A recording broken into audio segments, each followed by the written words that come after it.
So I scored some coriander from the shop that had the roots on it still.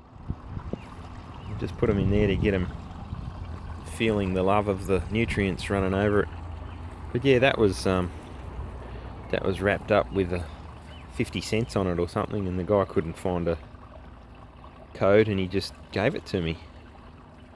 So look at that, free plants. So I've got now got shallots in there as well. Lettuces are coming along nicely. Basil looks great. We're picking and eating off this probably every second or third day. So there's not a lot of new stuff on there, but you know, if that was kept in the fridge, it would have gone in the bin ages ago. And it's going to continue to feed me, and it's going to go to seed and give me seeds to reseed this and keep growing. So the whole thing's working quite nicely. And we've got a bit of a patch here, I guess. I'm not real keen on that little lettuce seedling doing anything. We'll kick it out of the way and dig a hole there. Call that coriander's home.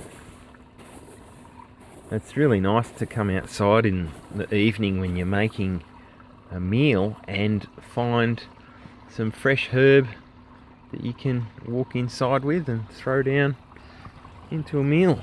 So last night's bolognese was complete with basil, and gee, wasn't it awesome?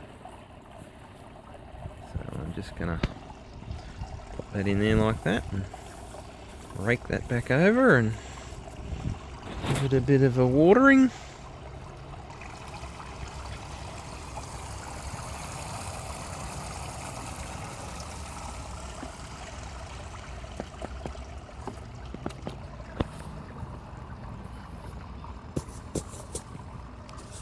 And on she grows. So by the afternoon this should have picked up, and we'll be looking at something that I can trim off all the deads and see what's actually being fed by the roots. There's another lettuce down here.